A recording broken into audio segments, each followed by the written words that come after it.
नमस्कार विद्यार्थी मित्रांनो, आज आपण कॅलेंडर म्हणजे दिनदर्शिका नावाची संकल्पना आपण अभ्यासूयात.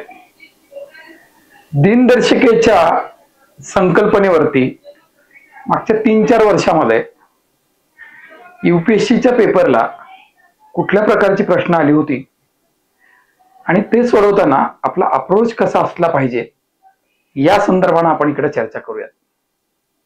या व्हिडिओमधनं तुम्हाला मला फक्त एक संदेश द्यायचा आहे की काहीतरी कुठली तरी एखादी प्रोसिजर पाठ करून तुम्ही गणिताचा अभ्यास करत असाल तर तो अभ्यास तुमचं करिअर नेस्तनाभूत करायला कसा कारणीभूत ठरतो आणि तुम्ही जर तोच अभ्यास संकल्पनेला समजून घेऊन केलात तर तो तुम्हाला तुमच्या आयुष्याच्या एका उंचीवर घेऊन कसा जाऊ शकतो याचं सगळ्यात चांगलं एक्झाम्पल म्हणजे UPSCची परीक्षा असते. UPSCच्या पेपरमध्ये जे काही प्रश्न विचारलेली असतात ती कुठल्या सूत्रांमध्ये, समीकरणांमध्ये किंवा अजून काय तुमचे जे काही पॅटर्न्स आहेत त्या पॅटर्न मध्ये बसत नसतात. तिथे तुम्हाला तुमचा अभ्यास हा एका ओरिजिनल अँगलनी झालेला पाहिजे तर तुम्हाला त्या प्रश्नांना आकार देता येतो. याची जाणीव व्हावी या हेतूनच हा व्हिडिओ आपण तुमच्यापर्यंत घेऊन येत आहोत. हे एक 2020 साली UPSCला आलेला प्रश्न आहे की यामध्ये काय सांगितलेलं आहे, if in a particular year 12 January is a Sunday, एका विशिष्ट वर्षी जर 12 जानेवारीला रविवार असेल तर खालीलपैकी कुठलं विधान सत्य आहे असं विचारलेलं आहे. आता खालीलपैकी कुठलं विधान सत्य आहे असं विचारल्याच्या नंतर आपल्याला खाली दिलेल्या 4ही विधानांचं विश्लेषण करावं लागतं, त्याच्याशिवाय आपल्याकडे पर्याय नसतो. कळलं? आता हे विश्लेषण करत असताना मी याची सत्यता कशा पद्धतीने पाळतो बघा. 15th July is a Sunday if year is leap year. आपली कॅलेंडरची एक कोड सिस्टीम आहे 62 25 03 51 46 24 ची. हे जे नंबर्स मी क्रमाने उच्चारले ते क्रमानं जानेवारी ते डिसेंबर साठी द्यायचे. म्हणजे जानेवारीसाठी कोड किती आहे? 6 आहे, फेब्रुवारीसाठी 2 आहे. पण लीप वर्ष जर आला तर जानेवारी आणि फेब्रुवारीचे कोड काय होतात? बदलतात तुमचे, राईट. तर जानेवारीचा कोड हा 5 होतो आणि फेब्रुवारीचा कोड हा 1 होत असतो, राईट. आता जर लीप वर्ष असेल तर 12 जानेवारीसाठी 12 + 5 म्हणजे ही बेरीज 17 होते आणि 15 जुलैसाठी 15 + 5 हे 20 होते. आता दिलेला वार पण कोणता आहे? रविवार आहे आणि इथं पण त्यांची अपेक्षा काय? रविवार आहे. हे पण वार रविवार, हे पण रविवार असं जर हवं असेल तर ही बेरीज सारखी यायला हवी होती. ती बेरीज सारखी येत नाही किंवा तुम्ही याला 7 न भागलात तर बाकी सारखी उरायला पाहिजे, शिल्लक राहायला पाहिजे. तसे राहण्याची शक्यता नाहीये, म्हणून हे विधान चुकीचं आहे. आता त्यांचं म्हणणं काय? 15th July is a Sunday if the year is not leap year. जर ते लीप वर्ष नसेल तर संडे असेल म्हणते. आता 12 जानेवारीला लीप वर्ष नसेल तर काय होतं आपण बघूयात आणि 15 जुलैला लीप वर्ष नसेल तर काय होते बघूयात. मग 12 ला 12, जानेवारीचा कोड किती येईल? लीप इयर नसेल, सामान्य वर्ष असेल तर ते 6 होतो, म्हणजे हे किती झालं तुमचं? 18 झालं. 15 आणि जुलैचा कोड किती आहे? 5 आहे. ही बेरीज 20 झाली. ही बेरीज सारखी होत नाही. इथंही बेरीज सारखी नाहीये, इथंही बेरीज सारखी नाहीये, त्यामुळं हे त्याचं उत्तर असू शकत नाही, राईट. आता मी तिसऱ्या प्रश्नाकडे येतो. 12 जुलै is a Sunday if the year is leap year. आता लीप इयर असेल 12 जानेवारी, लीप इयर म्हणजे जानेवारीचा कोड काय होईल? 5 होईल आणि 12 आणि 5 किती झाले? हे 17 झाले. आणि 12 जुलै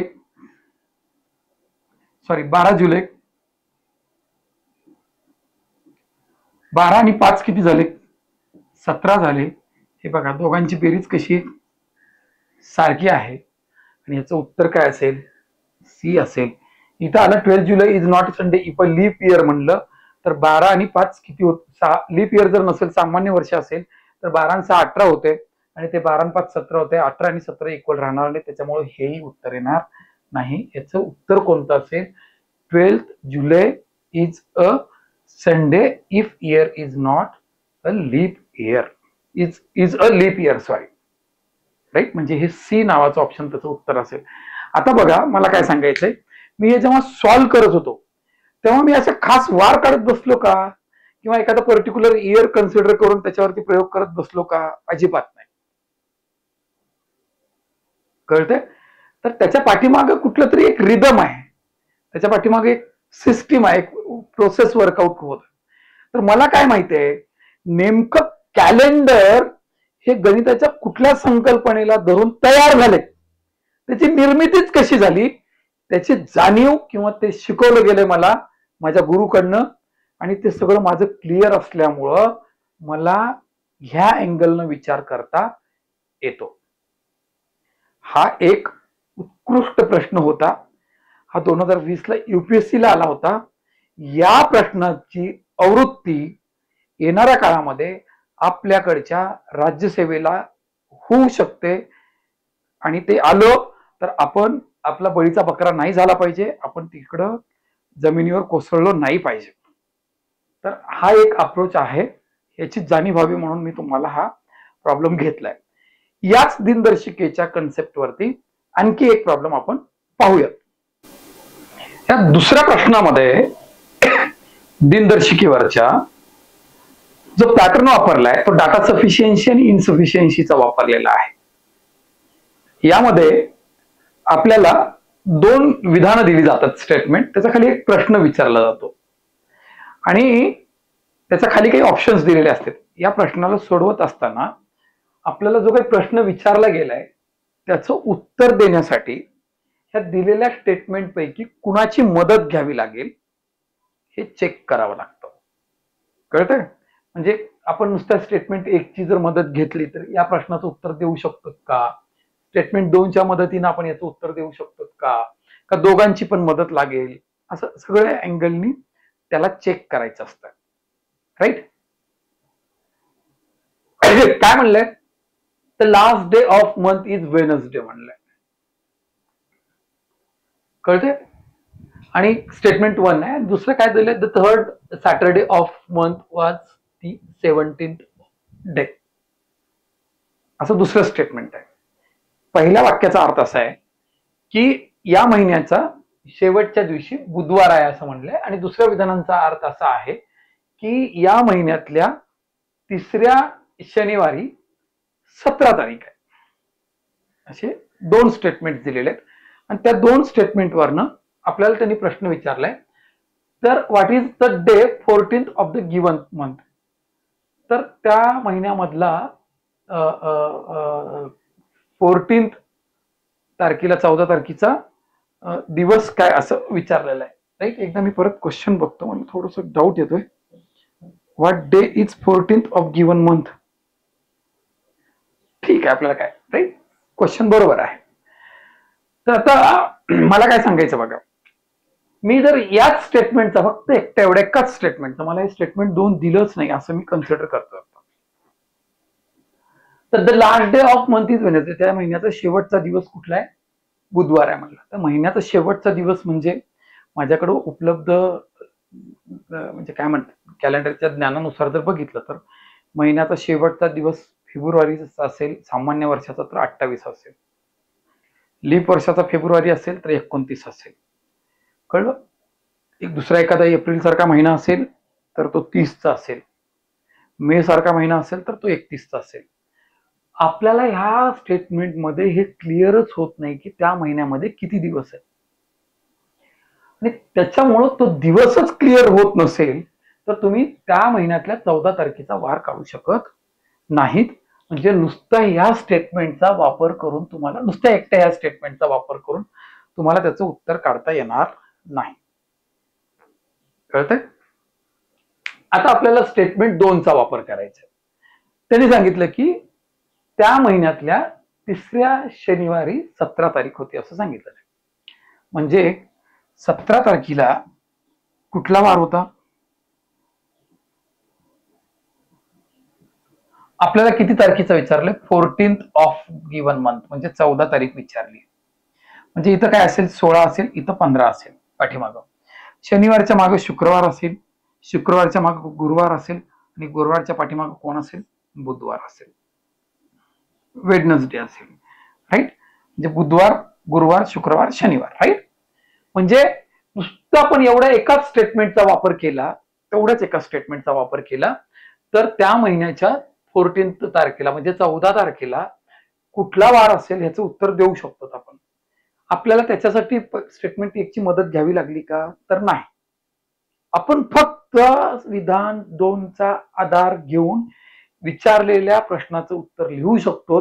म्हणून याचं उत्तर काय असेल? Statement 2 alone is sufficient to answer the question.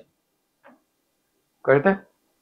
तर हे अशा पद्धतीनं डाटा सफिशियन्सी आणि इनसफिशियन्सीला रिलेट करून कॅलेंडर वरती परत परीक्षेला प्रश्न पडण्याची शक्यता नाकारता येत नाही.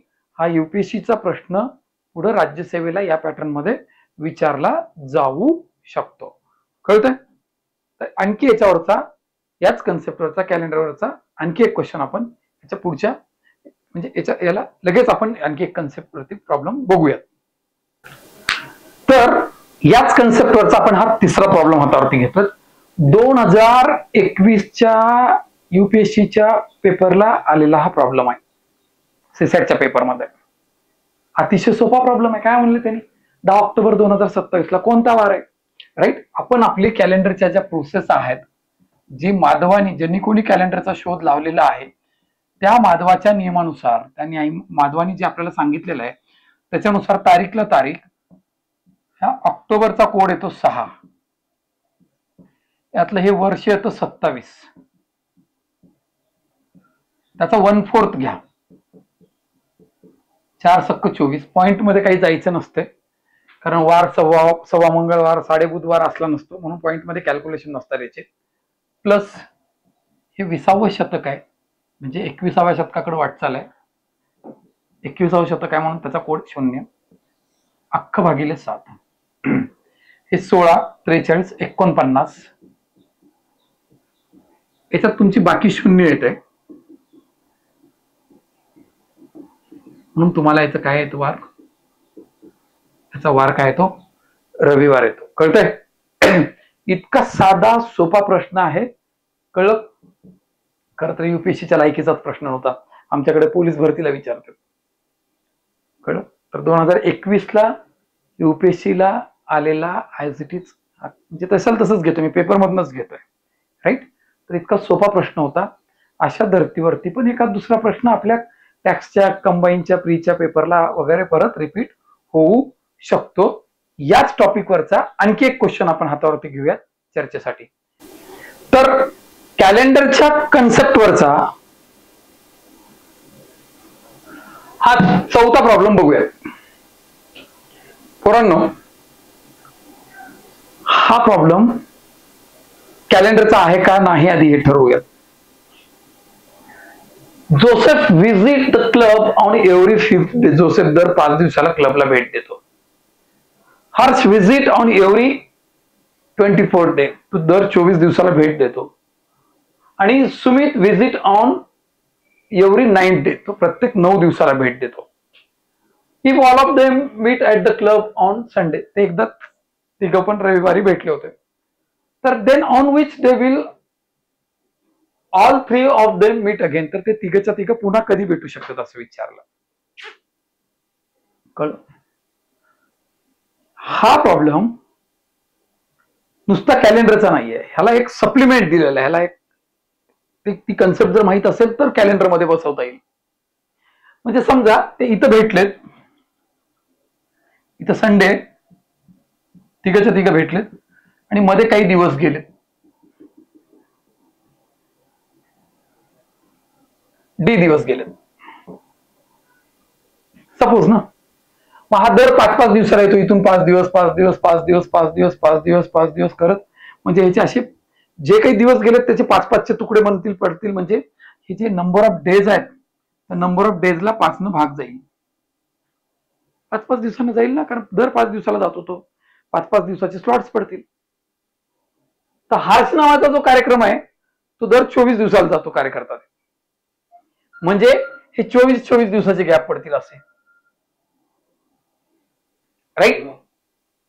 म्हणजे हे जे नंबर ऑफ डेज मध्ये गेलेले आहेत त्याच्यामध्ये किती दिवस जातील? 24 दिवस जातील. आणि तो काय नाव त्याचं, सुमित जो आहे तो सुमित प्रत्येक 9 दिवसाला भेटतो. तर तो सुमित प्रत्येक 9 दिवसाला भेटतो, म्हणजे जे गेलेले दिवस आहेत त्याच्यामध्ये किती दिवस जातील? 9 दिवस जातील. कळतंय? म्हणजे काय व्हायला लागले बघा, हे नंबर ऑफ डेज आहेत, हे दिवस अशी संख्या आहे की ज्या संख्येला 5, 24 आणि 9 भाग गेला पाहिजे. नंबर ऑफ डेज रिप्रेझेंट करणारा जो नंबर आहे that should be divisible by 5, 24 and 9, and that number is called as a LCM of 5, 24 and 9. आणि तो लसावी 5, 24 व 9 चा लसावी असा येईल, आणि तो किती असेल? 360 असेल. म्हणजे ते 360 दिवसाच्या नंतर आज भेटले की त्याच्यानंतर 360 दिवसाच्या नंतर तिघाच्या तिघ एकमेकाला भेटतील, त्याचा असा अर्थ होतो, राईट. म्हणजे काय झालं, आज रविवार आहे तर 360 दिवसानंतर कोणता वार असेल असा प्रश्न विचारला. कळतंय मी काय बोलतो ते? आज रविवार आहे तर 360 दिवसानंतर कुठला वार असेल? 360 दिवसाला आपण 7 न डिवाइड करूयात, कारण आफ्टर एव्हरी 7th डेला the day repeated itself, right. मग 7 न डिवाइड केलं आपण तर ह्याच्यातला फक्त बाकीचा विचार करा, बाकी किती येते? 7-5 35, 10 उरलं, 7-1 7 म्हणजे बाकी 3 आलं. म्हणजे काय झालं, तुम्ही आज रविवार आहे तुमच्याकडं, राईट. तर इथून 3 दिवसानंतर 1, 2 आणि हे 3 रविवारच्या नंतर पहिल्या दिवशी सोमवार, मंगळवार, आणि तो कोणता वार असेल? बुधवार. म्हणजेच कोणता? वेडनसडे असेल. कुठला डे असेल? वेडनसडे असेल, बुधवार असेल. समजतंय? हे कसा प्रॉब्लेम होता? युपीएससीनं काय केलं होतं की लसावी मसावीची कन्सेप्ट येते का याला, ती कन्सेप्ट आणि कॅलेंडरची कन्सेप्ट अमलगम करून प्रश्न विचारला होता. फॉर्म्युला नाही कामाला येणार, सूत्र कामाला येणार नाहीये तिथं, पॅटर्न कामाला येणार नाही. किंवा मी म्हणालो तुम्हाला की मी जे घेतलं तेच तुमच्या परीक्षेला येणार आहे, असंही होणार नाही. कळतंय? असंही ते होणार नसतं. तसं परीक्षेला काहीही येऊ शकतं. मी घेतलेलं परीक्षेला आलं, आपल्या दोघांची पुण्य आहे. मी घेतलेलं परीक्षेला आलं नाही, माझ्यावर काही परिणाम होणार नाही, परिणाम तुझ्यावर होणार. म्हणून मी शिकवत असताना अशा अँगलनं शिकवलं पाहिजे की तुला काहीही विचारलं तर तुला ते सॉल्व्ह करता आलं पाहिजे. त्याच्यामध्ये त्या प्रकारची क्लॅरिटी ऑफ कन्सेप्ट असली पाहिजे. तुला नैसर्गिकरित्या असे थॉट्स आले पाहिजेत त्या गणिताच्या प्रतीचे, तर तुझा पेपर युपीएससी देत असशील तर क्वालिफाय होईल, राज्यसेवेचा सीसेट देत असतील तर क्वालिफाय होशील, एमपीएससीच्या इतर ग्रुप बी आणि ग्रुप सीच्या पेपर देत असतील किंवा अन्य कुठल्याही परीक्षा देत असतील तर तुझा स्कोर होईल पेपर. समजतंय? नुसतं सूत्राच्या भरोसे, समीकरणांच्या भरोसे होऊन काहीही होणार नाहीये या परीक्षेमध्ये, राईट. विचारलेले जे काही कन्सेप्ट म्हणजे प्रश्नांचा जो स्टाईल आहे, ती स्टाईल कशा पद्धतीचे आहे, कशा पद्धतीने विचारले जाते हे तुमच्या लक्षात यावं नाही, म्हणून आपण हा प्रपंच करतोय. कॅलेंडरवरती आणखी एक एक्झाम्पल घेऊयात जेणेकरून तुम्हाला आणखी काहीतरी याच्याविषयीचे कन्सेप्ट क्लिअर होतील. ओके. हा 2021च्या युपीएससीला परत विचारलेला क्वेश्चन आहे कॅलेंडरवरती. बघा 2021च्याच पेपरमध्ये किती विचारलेत कॅलेंडरवरती, आणि 2021, 22, 23चे पेपर हे युपीएससीच्या इतिहासातल्या अवघड पेपर पैकी एक मानले जाते. काय अवघड आहे व्हायच्यामध्ये? हा, फार कठीण पेपर होता असं सांगितलं जातं. हा, बघा इकडं, माझं परत सांगणं तेच आहे, आयुष्यात माणसाला ओळखताना आणि गणिताला ओळखताना एक चूक करायची नाही, दिसण्यावर जायचं नाही. कळ, एखाद्या दिसण्यावर जायचं नाही, अजिबात जायचं नाही. मास्तर तुमच्या चेहऱ्यावर काय तेज आहे मास्तर? अरे आकलीत तेज पाहिजे मास्तरच्या. चेहऱ्यावरच्या तेजानं काय होणार आहे बाळ्या? मास्तर तुमच्या बोलण्यानं लय मोटिवेशन भेटते. जी बेकारीची आग लागली ना ती विझली पाहिजे मास्तरच्या बोलण्यानं. मोटिवेशन ना काय होणार आहे? फुकटचं पेटवा पेटवीन. हा, मी आत्ता ज्या पोरांना शिकवतोय त्यांना त्यांच्या अधिकार आणि कर्तव्याची पुरेपूर जाणीव आहे, म्हणूनच ती स्पर्धा परीक्षेची तयारी करतात. त्या पोराला तुझ्या मायबापांसाठी स्वप्न पूर्ण करायसाठी शिक म्हणून सांगायची गरज नाही. त्याचं त्याला इनर इन्स्पिरेशन आहे, त्याचं त्याला इनर अक्कल आहे. माझं काम फक्त एकच आहे, शिकवलं पाहिजे, ह्या दलदलीतनं बाहेर काढलं पाहिजे. अननेसेसरी मोटिवेशनची माझ्याकडून गरज नाहीये. काय करत आहे त्याची? कळतंय? मग आता बघ, म्हणून याच्यात दिसण्यावर जायचं नाही. कुठल्या दिवशी 2021 आहे म्हणलं की कॅलेंडर म्हणायचं नाही. राजा हे गणित असं आहे, जानेवारीच्या 1 तारखेला 2021 सालाच्या पेट्रोलची किंमत 80 प्लस 0.1 एम, एम ची किंमत 1, 2, 3 पासून 100 पर्यंत आहे. म्हणजे पहिल्या दिवशी 1 जर ठेवलं याच्यामध्ये तर 80 अधिक 0.1 म्हणजे 80.1 रुपये होते. 80.1 रुपये म्हणजे 80 रुपये 10 पैसे होते. दुसऱ्या दिवशी या एम मध्ये 2 की 0.2 होईल, 80.2 होते. तिसऱ्या दिवशी जर ठेवलं तर 80.3, चौथ्या दिवशी ठेवलं 80.4, असं म्हणजे दर दिवशी ते 10 पैशाने किंमत वाढायला लागली असं सांगायचंय त्याला. 0.1 म्हणजे काय? 10 पैसे. आज पहिल्या दिवशी जर 1 ठेवलं तर 10 पैसे वाढले, दुसऱ्या दिवशी 20 पैसे वाढतील, तिसऱ्या दिवशी 30 पैसे वाढतील, चौथ्या दिवशी 40 पैसे वाढतील. असं वाढ फक्त 100 दिवसासाठी होणार आहे. आणि तिथून मग त्याची जी पेट्रोलची किंमत आहे 100 दिवसाच्या नंतर कॉन्स्टंट राहणार, त्याच्यात बदल होणार नाहीये. आणि डिझेलच्या किमतीच्या बाबतीमध्ये असं सांगितलं त्यांनी की कुठल्याही दिवशीची जर डिझेलची किंमत काढायची असेल तर 69 अधिक 0.15 एन याप्रमाणे डिझेलची किंमत दिलेली आहे. राईट? कळतंय? आणि मग तर यांची किंमत ही 1 पासून कुठपर्यंत पण असेल, ती इन्फिनिटी पर्यंत असेल. त्याच्या किमतीवरती रिस्ट्रिक्शन दिलेलं नाही, हे याच्या किमतीवरती रिस्ट्रिक्शन दिलेलं आहे 100 पर्यंत. मग कुठल्या दिवशी 2021च्या त्या दोघांच्या पेट्रोल आणि डिझेलच्या किमती समान असतील असं विचारलेलं आहे. हा प्रॉब्लेम कसा आहे माहितीये का? हा प्रॉब्लेम आहे चोर पोलीस म्हणा किंवा 2 ट्रेन म्हणा, पेट्रोल नावाचा जो द्रव्य आहे तो चोर आहे, चोर. 80 रुपयाची रक्कम घेऊन पळायला चालू केलं त्यानं, आणि दर दिवशी 10 पैसे चोरत पळायला लागले. त्यानं दर दिवशी 10 पैसे घेऊन पळायला लागले. पोलीस काका 69 रुपयाच्या खिशात घेऊन चोराच्या मागे लागलेत आणि दररोज 15 पैसे कमवायला लागले. कळ? तर दोघांच्या जवळची रक्कम एकाच दिवशी कधी होते बघायचे, असं गणित आहे. म्हणजे काय व्हायला लागलंय, इथं पेट्रोल आहे, पेट्रोलची किंमत 80 रुपये पर लिटर होती. म्हणजे आज 1 जानेवारी आहे तर 1 जानेवारीला 80 रुपये 10 पैसे होती. व्हेरी फर्स्ट डे म्हणजे 0 डेला किती होती? 80 रुपये होती. कळलं? आणि डिझेलची किंमत काय होती?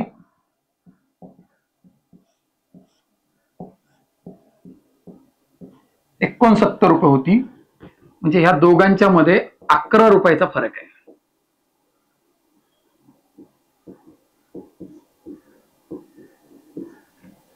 किती रुपयाचा फरक आहे? 11 रुपयाचा फरक आहे, 11 रुपयाचा. कळतंय? आता बघ, इथून आज दररोज 10 पैसे प्रति दिवस दराने वाढ होते याच्यामध्ये, आणि याच्यामध्ये दराने वाढच होती. हा 10 पैशानं पळतोय, हा 15 पैशानं पळतोय, म्हणजे एका दिवसाला हा 5 पैसे कव्हर करतोय. पण ह्याची वाढ फक्त पहिले 100 दिवस आहे. दोघांची दिशा कशी आहे? समान आहे ना, वाढच आहे ना. एका दिवसाला तो 5 पैसे कव्हर करतो. 15 पैसे 10 पैशातला फरक 5 पैसे कव्हर करतो, त्याला 11 कव्हर करायचे. पहिले 100 दिवस हाही पळतोय, हाही पळतोय. 100 दिवसाच्या नंतर हा थांबणार आहे. 100 दिवस झाले, 500 पैसे म्हणजे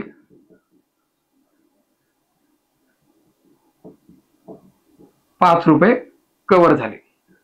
11 रुपयाचा फरक होता, 5 रुपये कव्हर झाले, म्हणजे शेवटी किती रुपये फरक राहिला? म्हणून 100 दिवसानंतर पेट्रोल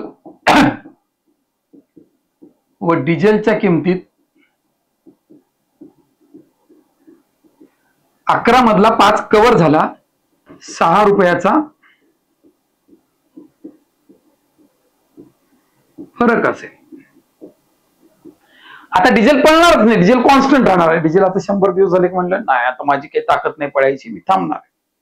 म्हणजे आता पळापळ कुणाची होईल? फक्त डिझेलची होईल. एका दिवसाला डिझेल किती पैसे कव्हर करतो? 15 पैसे वाढतो. त्याच्यात किती रुपयाची वाढ झाली पाहिजे? त्याच्या जवळ जायचं तर 6 रुपये म्हणजे 600 पैशांची वाढ झाली पाहिजे. 600 पैशाच्या पट किती आहेत? 40 पट आहेत. म्हणजे ह्याचे किती दिवस? 40 दिवस. म्हणजे हे 100 दिवस, आणि हा 100 दिवसाच्या नंतर थांबला की तिथून पुढे 40 दिवस, म्हणजे एकूण 140 दिवसांमध्ये दिवसात काय होईल? किमती समान होतील.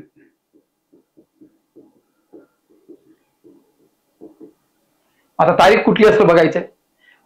गणित 1 जानेवारीला चालू होते, जानेवारीचे 31 दिवस, 140 मधले 31 दिवस जानेवारीचे. 2021 असल्यामुळे लीप वर्ष नाहीये, सामान्य, त्याचे 28 दिवस.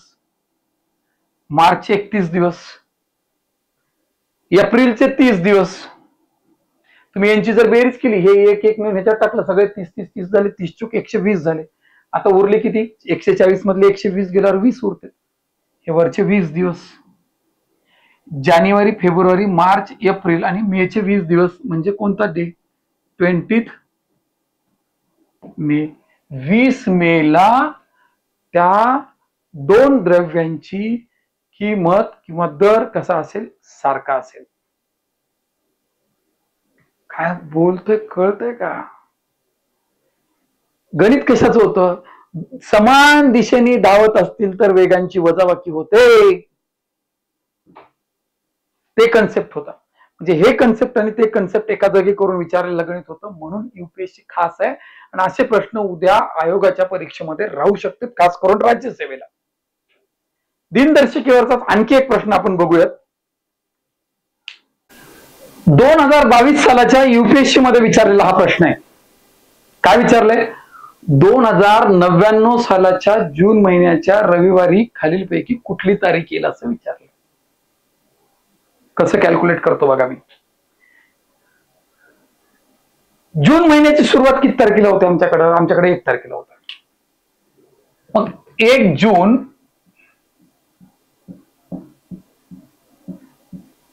2099 ला 1 जून 2099 ला नेमका कुठला दिवस असतो बघायचा आपल्याला. राईट.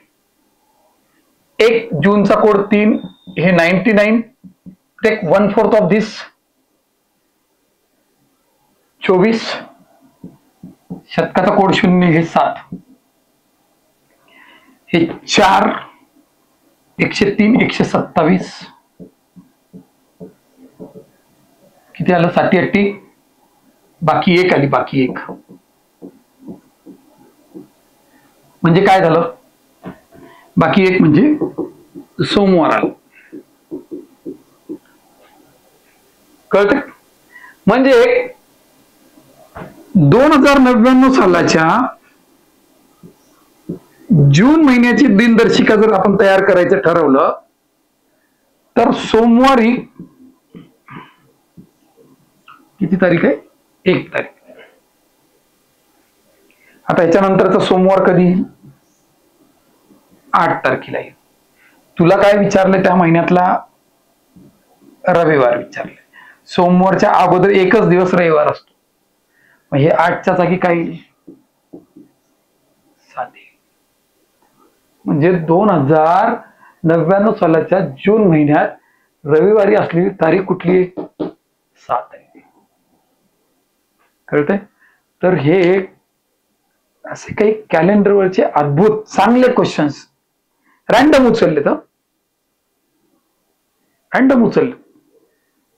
युपीएससीने विचारलेले प्रश्न आहेत आणि युपीएससीने विचारलेले प्रश्न आयोगाच्या एमपीएससीच्या परीक्षेला रिपीट होण्याची शक्यता नाकारता येत नाही. उद्याच्या राज्यसेवेच्या डिसेंबरमध्ये जी राज्यसेवा होणार आहे त्याच्या परीक्षेला येऊ शकतात. कळलं? तर अशी भन्नाट टेक्निक घेऊन एकच कन्सेप्ट घेऊन आपल्याला काहीही विचारलं, कुठल्याही चॅप्टर सोबत अमलगम केलं त्यांनी, कसंही मिक्स केलं तर त्याची उत्तरं देता आली पाहिजेत. त्या अँगलला जाऊन शिकायचं असेल तर तुम्हाला संकल्पना दृष्टीतच शिकावं लागेल. उगच काहीतरी पॅटर्न मध्ये बसून हा टाईप तो टाईप करण्यामध्ये मजा नसते. समीकरण बनवून मजा नसते. पाडेपाठ करून काही मजा नाहीये. काहीच भेटत नाही त्याच्यामध्ये. किंवा शाळेच्या पुस्तकातनं अभ्यास करून काही भेटत नाही. इव्हन तो बाजारातल्या पुस्तकात नाही काही भेटत नाही. तुम्हाला एक त्याच्याविषयीच थॉट करण्याची प्रोसेसच तुमच्यामध्ये जनरेट झाली पाहिजे. एकतर ती तुम्हाला स्वतःला करावी लागेल किंवा ती तुमच्या शिक्षकांना ती तुमच्यामध्ये तयार करावी लागेल. कळतंय? तर हा एपिसोड आपण इकडं थांबूयात. याच्या पुढच्या एपिसोडला असंच काहीतरी भन्नाट घेऊन तुमच्या मी भेटीला येतो. तोपर्यंत तुम्ही माझ्या चॅनलला लाईक करा, सबस्क्राईब करा. हे लेक्चर्स मी तुमच्या इतर मित्रांसोबत शेअर करा. काय काही वाटलं तुम्हाला याच्याविषयी तर त्याच्याविषयी कमेंट्स करत चला. कळतं? आणि तर हा लेक्चर आपण इकडं थांबूयात. नमस्कार.